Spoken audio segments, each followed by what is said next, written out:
streamlined super predators of the sea, sharks are the most feared and misunderstood creatures on Earth. A recent surge of vicious attacks on humans has once again propelled this well-armed denizen of the deep into the spotlight.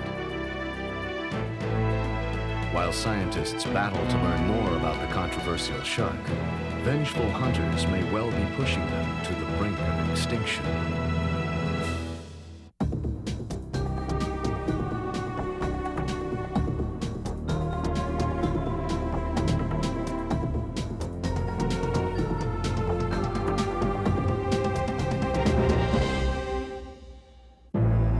It's been called man-eater and white death and is known by millions simply as Jaws.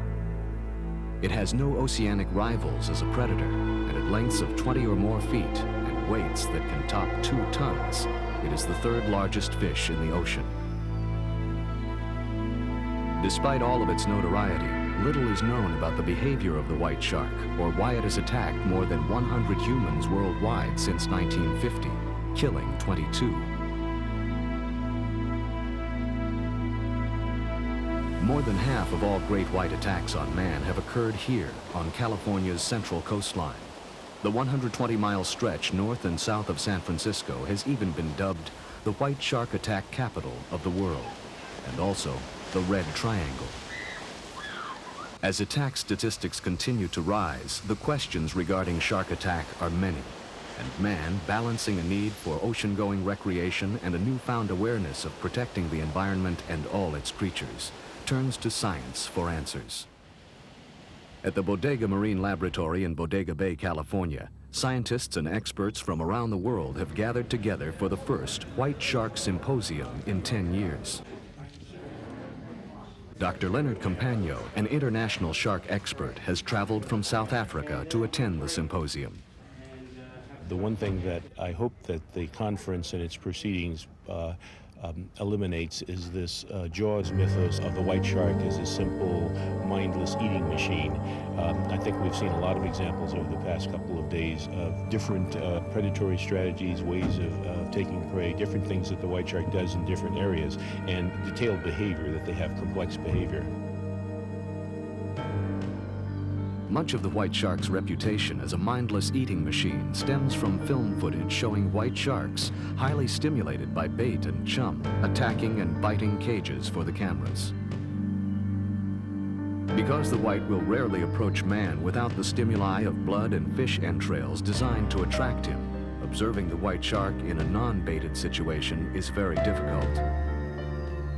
Recently, however, scientists off the California coast have spent countless hours observing the white shark and are now discovering possible motivations for attacks on humans. Dr. Peter Klimley, organizer of the symposium, has been studying the white shark for 9 years at southeast Farallon Island, 30 nautical miles west of San Francisco. White sharks are more common in Northern California because it's a temperate environment. There are large populations of seals and sea lions here, which are their major prey.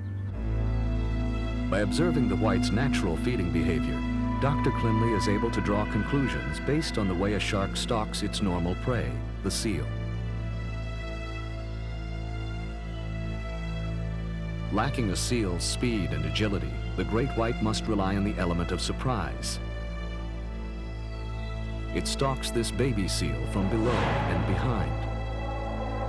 The white's stealth capabilities are enhanced by the evolutionary development of a dark back, making it almost invisible from the surface. The white shark, in a sense, is misnamed by being called a white shark. Its back is dark and makes it cryptic when seen from above. They may hunt for their prey over dark, rocky backgrounds. So there are 2 things that you would want to avoid. One is to be diving where there are a lot of seals and sea lions in the fallout area. And secondly, that is a rocky shoreline, because then you're particularly vulnerable to attack. Other areas where there's a sandy bottom, even if it's close to these areas, may be quite safe, because the shark will not remain over a bottom that it can be easily detected by its prey. It's not going to be successfully able to ambush its prey there. New data revealed at the symposium indicates that great whites, unlike most other shark species, are daytime hunters. And although the whites have an acute sense of smell, they may be primarily a visual predator, cruising just under the surface and looking up for potential meals. This comes as bad news to surfers, who spend most of their time in the water floating on the surface, often over rocky points in areas that seals frequent. At Santa Cruz, California, 32-year-old Eric Larson was floating on his surfboard when he was hit from below by a huge white shark. After receiving major injuries to both arms and his left leg, the surfer was able to fend off the shark and paddle to shore. As he shouted to beachgoers to call 911, Eric began a desperate attempt to stop the bleeding and save his own life. While waiting for paramedics to arrive, Larson instructed beachgoers how to apply pressure to his wounds as he bravely pinched off his own severed arteries. Eric's brother Nick, who had been surfing with him just minutes before, was at his brother's side moments after the attack. I think what happened is that the shark hit him twice, got his left arm down the mouth of the shark, and Eric had the courage to simply bang the shark over the head as hard as he could, trying to get his arm out. After stabilizing, Eric was flown to a nearby hospital for treatment. His excellent physical condition and knowledge of first aid enabled the surfer to survive, despite losing half the blood in his body and receiving hundreds of stitches in surgery. If I were to make a foot guess, I'd say he had about 2.5 feet of lacerations to close. That's at the skin level. At a hospital press conference, a recovering Larson described the attack. And then I felt this incredible clamping feeling, like I was just caught in a vise on the left leg. And I didn't quite know what happened, but it spun me off the board into the water. And I think what I did then was I tried to pry his jaws open to get him off me. And I think at that point he went for another little bite, and I think that's when he got my arms. I guess the big question is, are you going to go back in surfing again? Yeah, I hope so. You know, the statistical probability of getting hit twice is pretty minimal, so, you know. But I've been hit by lightning too, so, you know. Experts believe that surfers are natural targets for white sharks who investigate the unidentified floating objects by mouthing or tasting them. In most cases, these brief encounters come to a quick conclusion when the shark realizes it has not bitten suitable prey. Ralph Collier with the Shark Research Committee explains. Normally what you have involved with a white shark attack on a human being, or let's say even a boat, you'll have an initial strike by the animal.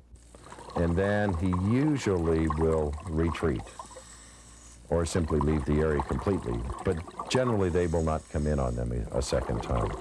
Most of them are single bite incidents. The single bite incident, however, can easily result in such massive trauma to soft human tissues that the victim dies, as Santa Cruz, California diver Steve Gazzetta witnessed in 1983. Steve, accompanied by a partner, was out on an early morning dive near an area notorious for great whites.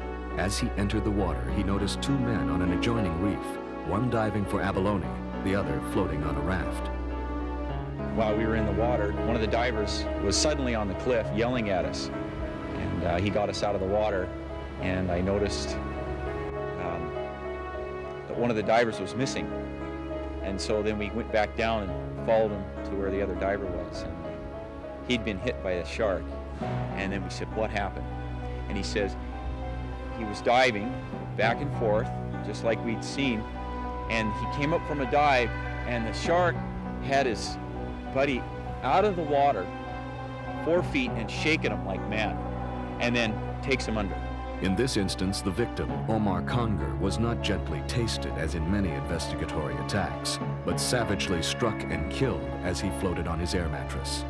But he'd been hit so badly, there was so much blood in the water. In fact, when we came down along the rocks, there were seagulls pounding the water in that spot. After the body was up on the beach, I noticed there was no blood in this guy. There was none. His wrists were sliced open, and you could see the bone inside of his leg. And he was laying on the beach for 15 or 20 minutes. There wasn't one drop of blood. His hands were as white as a sheet of paper. I thought they were white gloves. He was that white. White shark attacks occur almost annually off California and many other places around the world, including Australia, South Africa, Chile, Mexico, Italy, and Japan. White sharks are seldom seen in warm tropical waters, the domain of an equally dangerous species, the tiger shark. In Hawaii, recent fatal attacks by tigers have spread fear and controversy throughout the islands, sparking man's intervention in a desperate attempt to stop the killing. Until a woman was attacked and killed by a tiger shark just 100 yards from shore in November 1991, there had not been a fatal attack in Hawaii in 33 years. But within a 14-month period, 4 attacks would follow, creating a climate of fear among local beachgoers, a raging controversy among state officials, and a nervous tourist industry. The majority of victims have been surfers, including 2 boogie boarders who were attacked and killed by large tiger sharks. Other surfers have been bumped off their boards, and many have been chased from the water as tiger shark sightings have suddenly, inexplicably skyrocketed. Rick Gruzinski has surfed the perfectly formed waves on Oahu's North Shore for 10 years.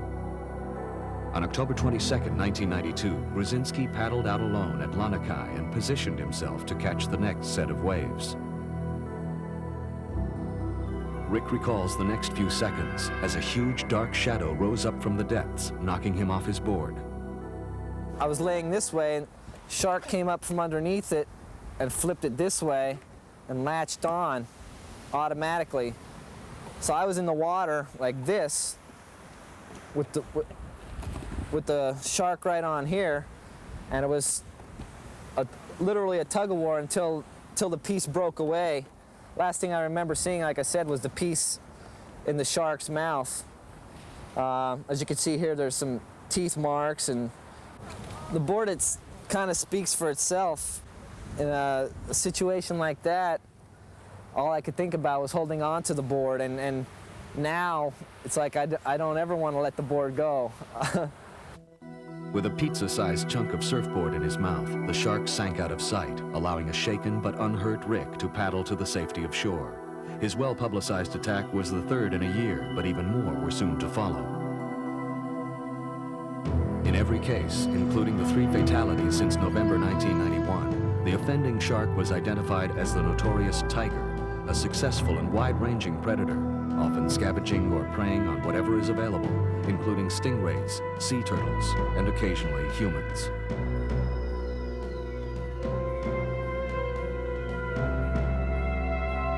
Unlike other species of shark, the tiger is a prolific breeder, easily becoming abundant in near-shore waters. Females give birth to as many as 60 fully developed pups per litter, who, if they escape the jaws of their cannibalistic mother, immediately begin to hunt. As the pups mature, their namesake stripes will fade, and they will grow rapidly, attaining a maximum size of nearly 20 feet. There are a number of theories as to why we've got this rash of attacks in the last year, including 2 fatalities. My personal feeling is that we haven't had an active fishing program for nearshore sharks in the Hawaiian Islands since the mid-70s. From the literature, we know that tiger sharks will mature at somewhere between 10 and 12 years of age, so the population has certainly had enough time to build up to its maximum levels in our nearshore waters.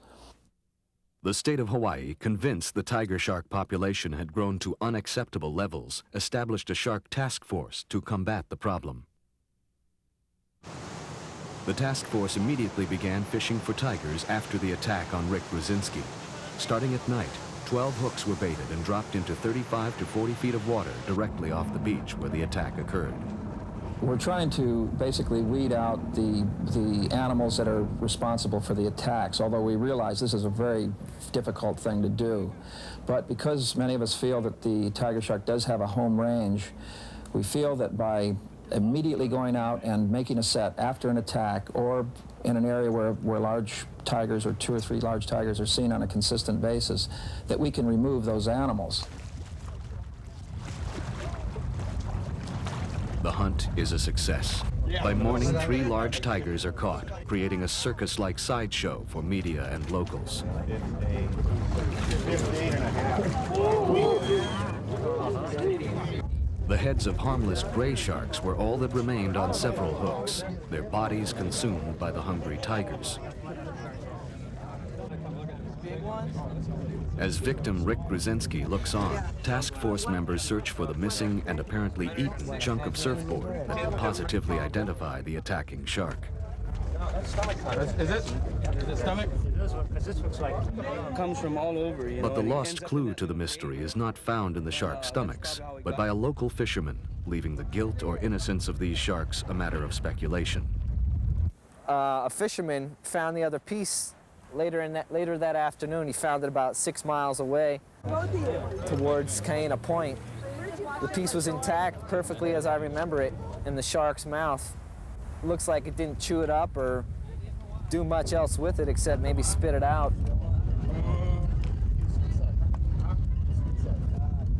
Although the hunt was popular with some surfers and locals, it left the Hawaiian community divided. Some objected to the hunts on cultural and religious grounds, citing the belief that the shark was often worshipped as a god by previous generations of islanders. Hawaiian activist Charlie Maxwell, invited to represent native interests on the Shark Task Force, quit in protest. Throughout the history of Hawaiians, the shark has been one of the personal gods of different families throughout the islands. My great-grandmother, who grew up in Oluwalu, where the attack was 2 years ago, my father used to see her going out to feed the shark with her breast, to suckle the baby sharks. And later on, as it grew older, she kept feeding it, and she told my father that this animal was our aumakua. Anytime there was a shark attack, they would go out and try to eliminate the shark that was causing the problem, but not blatantly kill as many sharks as they can like they're doing now. And that's one of the reasons why I resigned from the Shark Task Force. I think the state of Hawaii is going to have to reevaluate the Shark Task Force. And because I don't think the people of Hawaii, the Hawaiian people, and even non-Hawaiians, going to stand for it. But many native Hawaiians have endorsed the shark fishing, which continues with the blessings of kapunas, or elders, who hold a dockside prayer before each hunt. Sharks, like people, come in two kinds. You have good ones and bad ones. If they are your family guardians and your aumakuas, then they are there to protect you. If they are not, then they can be harmful to you. And if they are harmful to you, then you get rid of that enemy. Just 2 weeks after the Rick Grzycki attack, 18-year-old boogie boarder Aaron Romento was attacked while he surfed with friends at Kia'au Beach Park. Head lifeguard Brian Kiolana was at the scene. We got the call over the radio through 911 saying that we had a shark attack, and it was all surprise. So I launched my rescue unit, the jet ski guys, and they responded by water. I went by the emergency vehicle. I went by land. I called on the radio to the closest beach, which is this beach here, Macau Beach, and informed the lifeguards to respond with the oxygen and EMS kit. Aaron fought off the attacking shark and made his way to the beach, but the bite to his leg was massive, and the young Hawaiian perished as his blood spilled onto the sand. He would be the fourth victim in a year.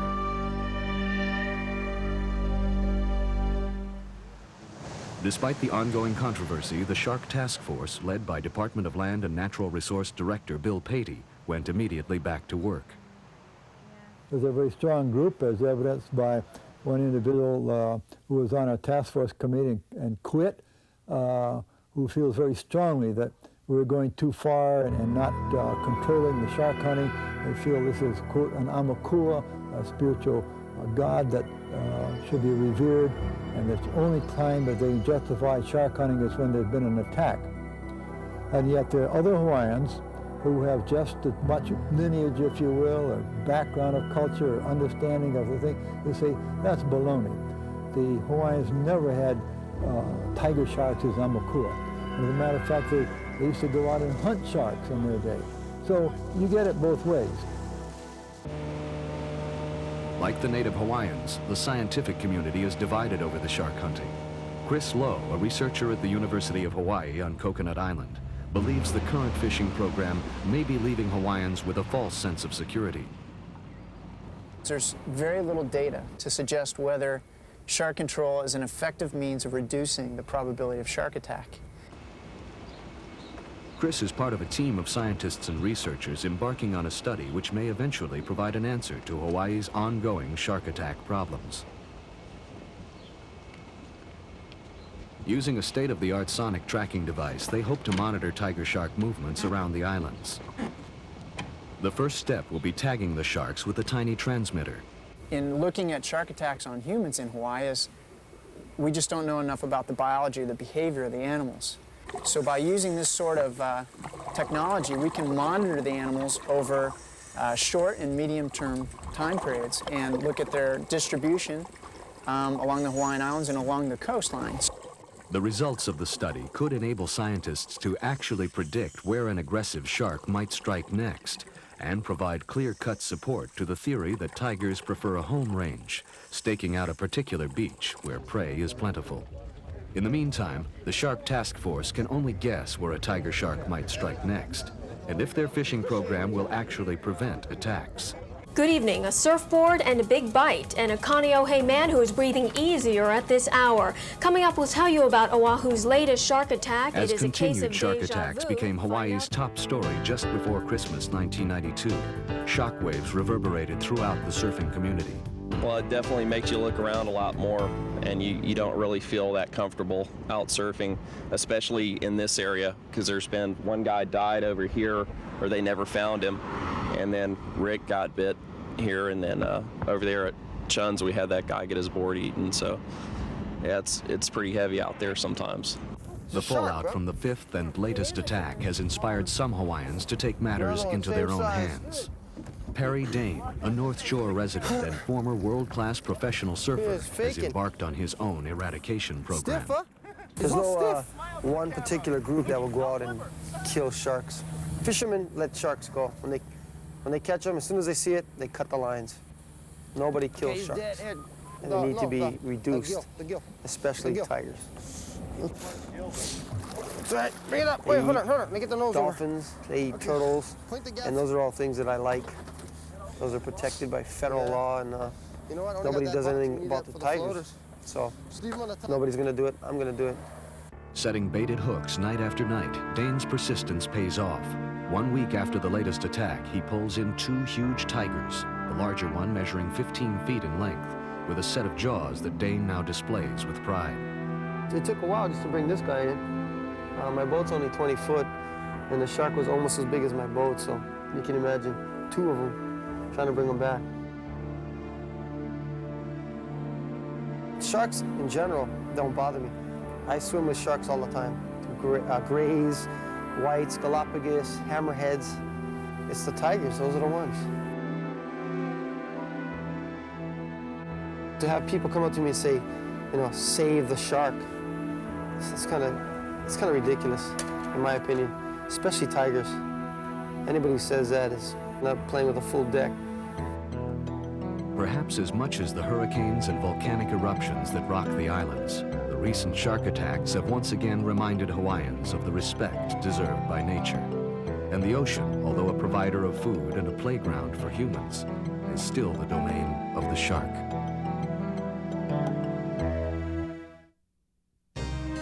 Early mariners whose ships were lost at sea were among the first victims of shark attack, their chilling tales reproduced by artists on wood carvings and canvas.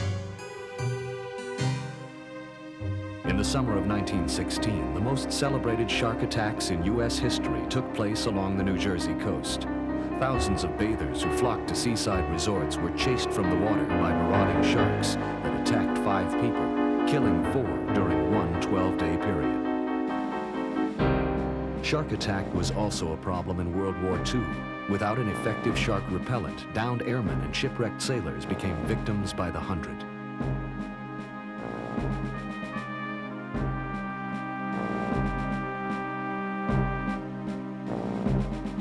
Experts say the normally docile blue shark is a frequent visitor at maritime disasters, attracted from miles away by the scent of blood in the water. As the post-war baby boomers became shark attack victims in ever-increasing numbers, the need to investigate attacks became apparent. As a result, the Shark Attack File was established to document all attacks on man. Originally supported by the Navy, the file is currently housed at the University of Florida under the direction of George Burgess. The file itself is a compendium of all known shark attacks worldwide, and we endeavor to investigate as many of those as we can. Using a computerized database, shark experts can access information on each attack, including the species of shark responsible and the ocean conditions, clues that are helping the experts worldwide to determine when and where sharks will attack. In Florida, we have one death perhaps every 2 years, statistically less than one death per year in Florida as a result of shark attack. The other 10 to 14 attacks then are usually involving the hit and run type, in which the victim receives either a bite or a laceration, and then that's it. Florida's warm tropical climate is home to many species of aggressive sharks, including the lemon, tiger, and various reef sharks that patrol nearshore waters in search of prey.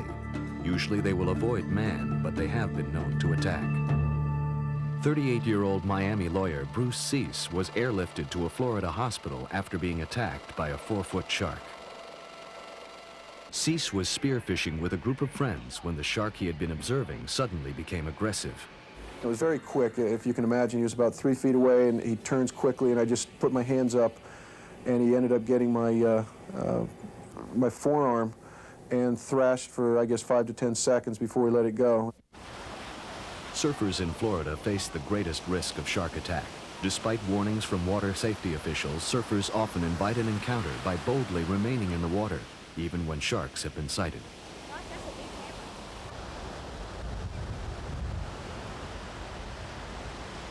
Joe Bosky, a 15-year-old surfer from Jacksonville Beach, received serious wounds to his hand and arm from a shark he never saw. Based on the bite marks, experts estimate the shark was between 4 and 6 feet. I was scared pretty much because I didn't know what it was, and it happened real quick. It felt like, I've been shocked before, and it felt like I grabbed a hold of like 2 live wires and just like ripped into me, and it's real fast. Shark experts believe the attack on Joe and most other Florida surfers are cases of mistaken identity. In the turbid water of the surf zone, a shark chasing a fish may mistake a dangling foot or hand for his intended meal. I have a theory that some of the shark attacks in our area are initiated by the fact that most people have white soles of their feet. If you go out and are in the sun a lot, you get brown all over, except the soles of your feet. Take a look at the bottoms of your feet, particularly if you've been in the water, and look at the pruny white feet you have. Put those in the water, contrast to your dark skin, and you see a real contrast. And I suspect that kind of thing is very attractive to sharks. The odds of being attacked or even seeing a shark off Florida beaches are very low, despite the fact sharks often move in very close to shore, chasing schools of fish. I think if people knew that they were in the water and there were sharks in the water around them, they would probably panic. But what, in fact, this actually is demonstrating to the general public and to science at the same time is that if those sharks really wanted to eat people, wouldn't they race in and bite them and eat them? I've seen a number of pieces of film from Florida where we have bathers in the water and they cannot see because of the glare, the reflection, or for whatever reason. But surrounding them are 50 sharks. If those sharks wanted to eat human beings, every one of them would have been taken. South Africa is a nation with a history of tragic shark attacks extending back to the turn of the century.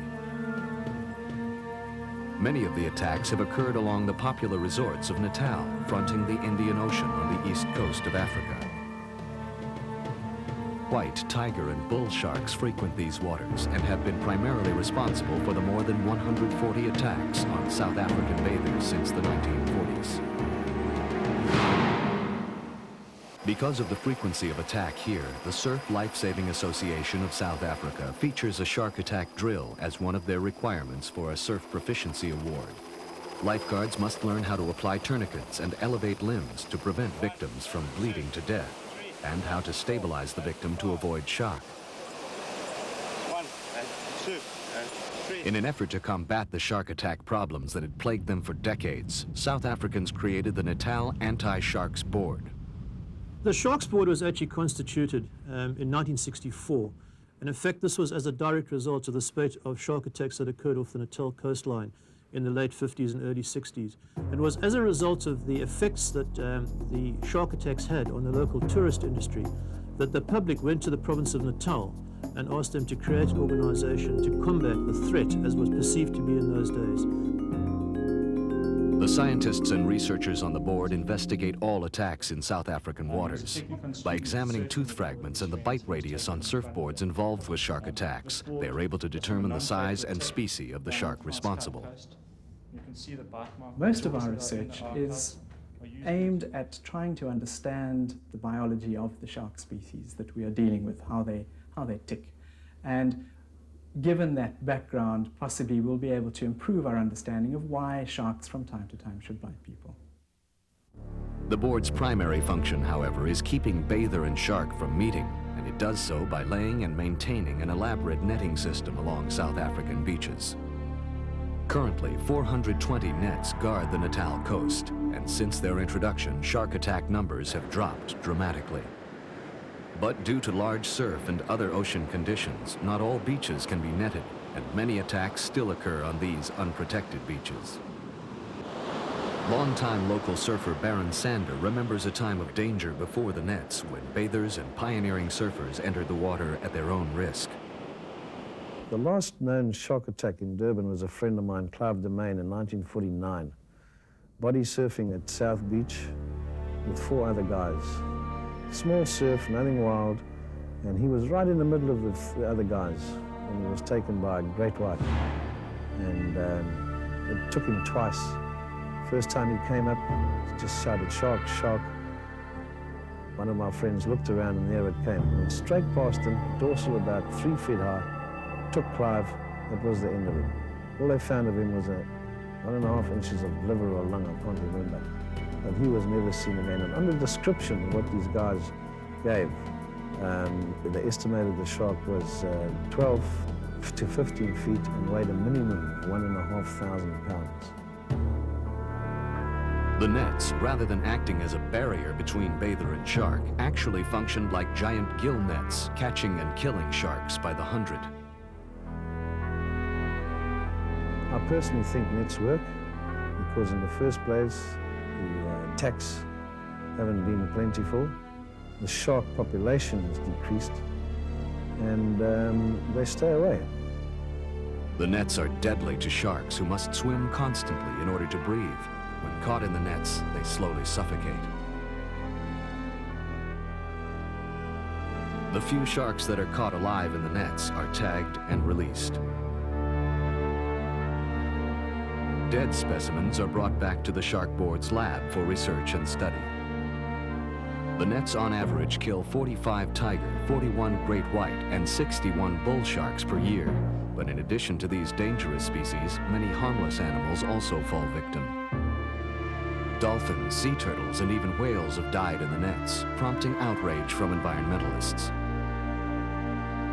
Many are convinced the nets, conceived long before a worldwide movement toward ecology, may be upsetting the ocean's delicate balance.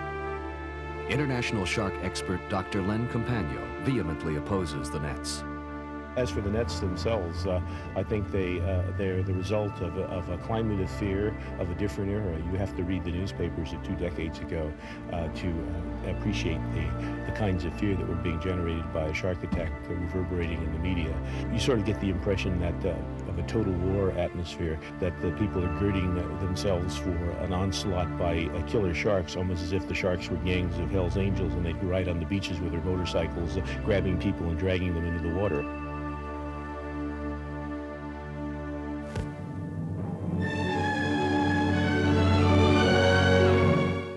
The fear of shark attack has led to massive slaughter and a vast reduction of the great white shark in South African waters. This great white is the shark species responsible for most of the attacks in South African waters. Hardy anglers fished for and caught hundreds of whites from beaches at Durban and Cape Town in the 50s and 60s. Today, South Africa has become the first country to enact legislation to protect the white shark from sport anglers. But without protection from the nets, this necessary predator may still face the possibility of extinction in South African waters. Efforts to remove the nets have been stalled as scientists have yet to create an effective shark repellent. Electronic repellent devices have been tested, but with only limited success. We do not have an alternative to nets right now, and who knows, we might never have the alternative. But yes, the Sharks Board is aware of environmental issues, and we're certainly looking at all the possibilities available to us.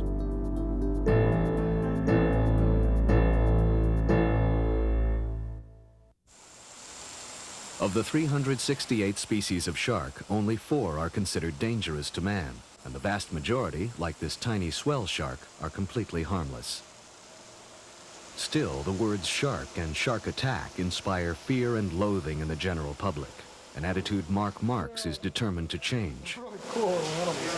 A senior at California State University at Humboldt, Mark feels the shark's image problem is primarily due to sensational media coverage of attacks and a Hollywood Jaws stereotype that just won't go away. What's really sort of unfortunate for sharks overall is that when the public thinks of a shark, they think of the white shark, this large media-hyped animal that's supposedly a man-eater and frenzied killer. And the majority of sharks are really very inoffensive and fairly small. In his quest to vindicate the shark, Marks has launched a grassroots organization, the Shark Protection and Preservation Association, designed to educate and thereby change public perception of sharks, and to lobby for legislation to protect sharks from man. But finding sympathy for the predators has been difficult, and so far the organization has received mixed reviews. Yeah, I just wanted to call and express my view or my feelings on shark protecting. My little brother was eaten by a shark, and I believe in saving the whale, but not them damn bastards. I really hate people like you. It's so stupid to save sharks like that. They're the devil's creatures. The devil's creatures. Real difficult thing to counter. Sort of shows the irrationality about these animals. Through the talks he gives and positive publicity he generates, Marks is hopeful the white shark will receive some of the same public sympathy that whales and dolphins have received. I think education's the key here. You need to inform people about the misconceptions and stereotypes that have been traditionally portrayed in media, literature, and so forth.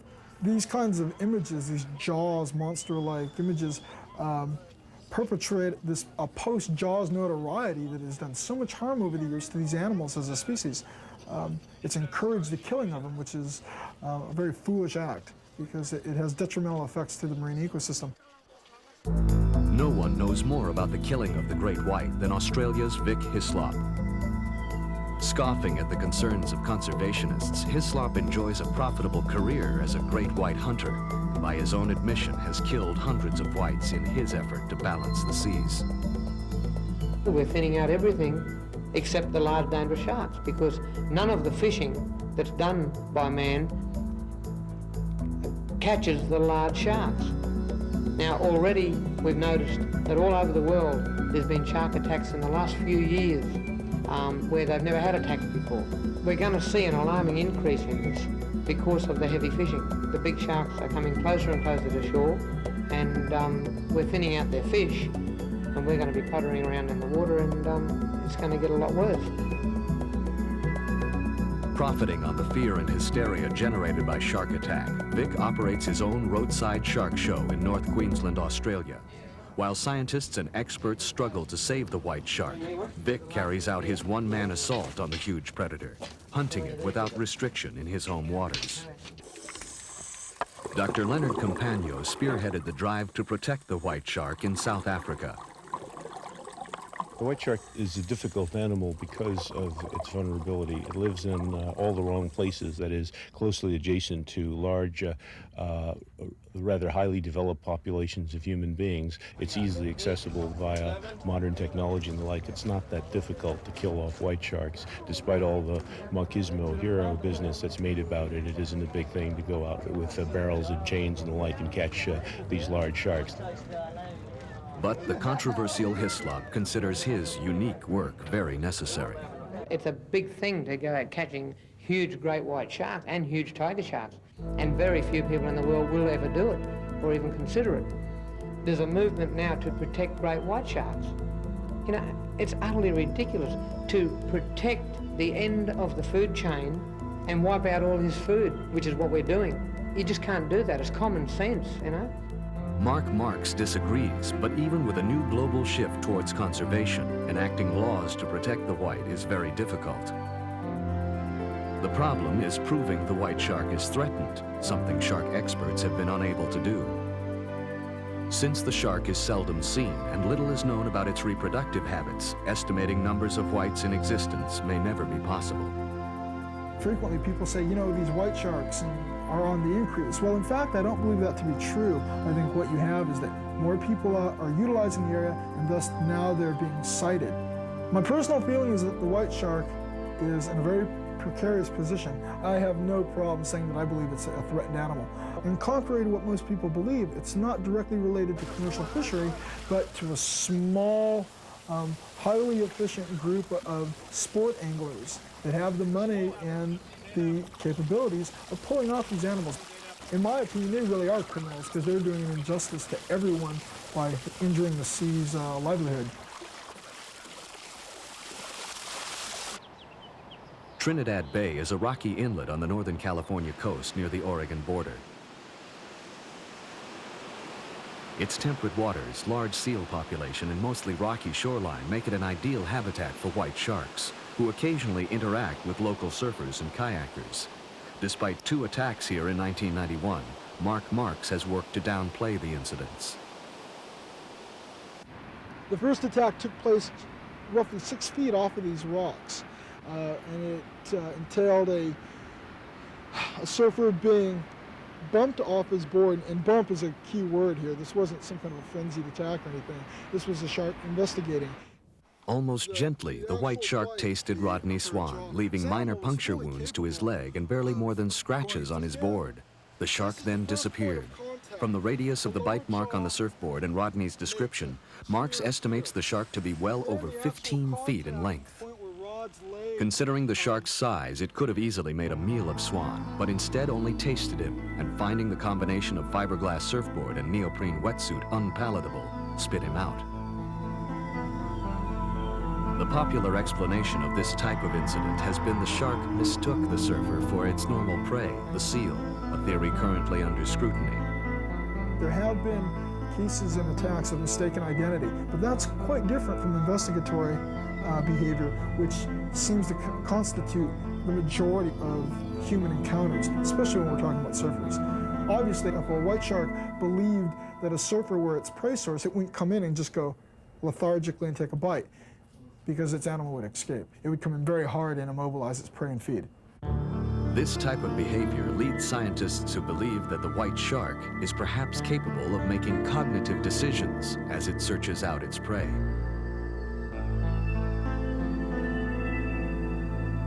After his attack, Rodney returned to surf Trinidad Bay. Although the emotional scars received in his harrowing encounter were perhaps deeper than his physical ones, Rodney overcame his fear through a new understanding of the ocean and a new respect for its most notorious predator. There's no reason to go out and have people take out their angers and frustrations on these animals. They're a real easy target. I mean, granted, they are the most gruesome looking animals when they're in their feeding mode that I've ever seen. Eyes rolled back, teeth distended, jaws bloody. It was an incredible sight. But I believe that they have a right among all other animals to be as they are and to live. And I don't think that going out and killing them, and sticking your head in the jaws when it's dead, and having your brother Sam take a picture of it is very cool. Despite all our technological advances in the 20th century, man's only recourse against shark attack remains the same as it has always been: to stay out of the water. Is the threat of shark attack serious? Experts say no, but even the most remote chance of being bitten or perhaps eaten alive is enough to cause some to strike out in fear and kill these magnificent predators. Man fears what he does not understand, and most certainly the shark remains one of the most misunderstood creatures on Earth.